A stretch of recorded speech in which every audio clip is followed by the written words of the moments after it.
2005's Shadow the Hedgehog is an unusual beast in the Sonic series. With many divided on what the game is conceptually, I think we can all agree it's not exactly the experience that comes to mind when someone mentions Sonic the Hedgehog. However, Shadow the Hedgehog is actually one of the less glitchy games in the whole franchise. I know, I was surprised too. But it is not devoid of glitches entirely, not by a long shot. And so it's time to find out the glitchy truth about Shadow the Hedgehog.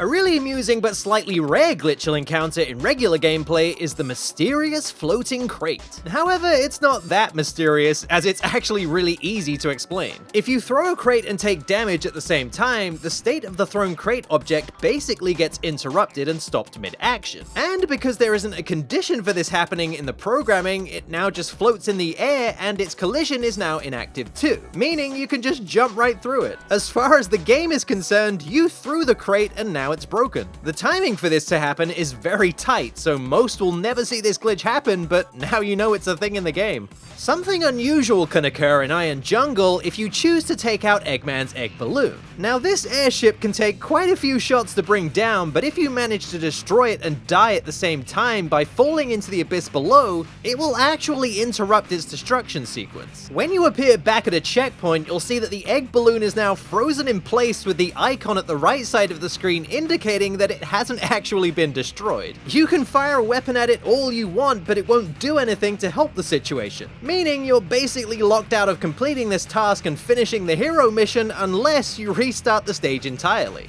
Well, I guess I don't need this gun anymore. You wanna go grab a coffee or something? There are two stages in the game where Maria joins Shadow on his missions, and as pleasant as that is, she's certainly got some quirks that are entertaining to say the least. For instance, if you happen to attack a gun soldier as they lay on the ground pleading for mercy, it's not unusual for Maria to come into contact with them, resulting in this. It turns out that the gun soldiers have an odd bit of collision around them that Maria can walk on. Sideways. Maria, please, let the man have some dignity. I have no idea why they made the collision on these guys like this, but boy, if I didn't get a chuckle out of this the first time I saw it. Also, Maria can just get a little bit confused and stuck sometimes, like in this example of her jumping up and down, back and forth, whilst explosions and chaos go on all around her. Ah, to live in blissful ignorance. The enemies in this game don't fare much better either. It's not unusual to have an enemy get stuck against something like this gun robot that was adamant it was going to go through this wall. Or this alien who escapes the cage, realizes there's a hedgehog with a gun and desperately wants to go back in the cage for safety. Ah, so you want to go back in the cage, huh? Nope. Shadow, you're so cool. Chummy, we need to have a chat about your morals. If you're new to the channel and like the show, please subscribe. It takes less than a second and we're so close to 1 million subscribers, it would be so huge for me. You have the power to make dreams come true. Thank you so much for the support, and back to the show. In the stage Prison Island, you'll find these air sources that you can use to navigate the toxic rivers that run throughout it. If you, I don't know, take one of these air sources to a spring, jump on it, and then jump off the saucer, it'll fall into the spring's model. And now, when you try to use the spring, the two objects don't play well together and you won't be launched into the air like you'd expect. There's really no use to this glitch, it's just a dumb thing you can do, I guess. But while we're on the subject of air sources, you can use one of these to clip out of bounds as you cruise down the toxic river. At this point here, you'll find a bit of geometry sticking out of the river that can actually push you through the bars of the cages. Or sometimes it can push you off to the side and you fall to your death. But if it does push you through the bars, you're now in a spot you're not intended to be. I mean, it's something, right? Woo, look at me, I'm in the jail, and now I broke out, ooh. It's edgy because I'm Shadow.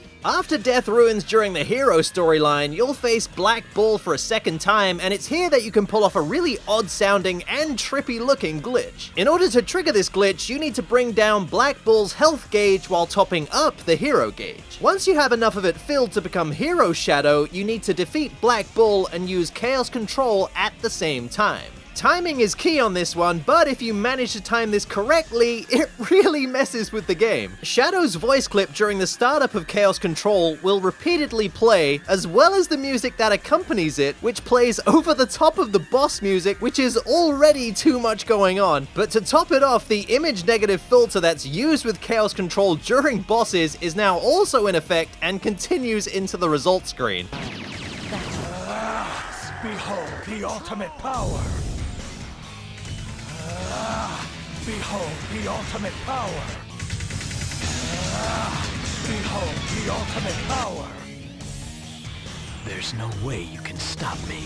It really is a sight to behold. Naturally, things return to normal once the result screen is over, but that sure was an experience. In Lava Shelter, it's possible to go so fast through the stage that the game actually cannot keep up with you, and once you reach this point, the area beyond this door doesn't load in quickly enough, and you can fall straight through the floor. Now, I was only able to get this to work on the PS2 version of the game, and the timing for this is very tight. You really have to be booking it to have this happen, meaning most people not playing like a speed demon will never encounter this. And for those who were, sorry, your run just ended. But you know, it's always interesting to peel back the curtain and see how a game culls things out until you get close enough to have it load in, something that's usually supposed to happen outside of the player's view. This actually surprisingly leads to another glitch that many might have experienced and not even known that it was a glitch at all. There's an unheard voice clip from Eggman that you only ever hear because of a glitch, which is caused by Shadow interacting with a trigger for the voice clip object located at the dead center of the map, something that's not intended by the developers. Now, the most consistent way I've found to trigger this is to fall into the lava in this area, and then once you start the level again, hold up on the control stick. And if you did this all correctly, you'll now hear Eggman say,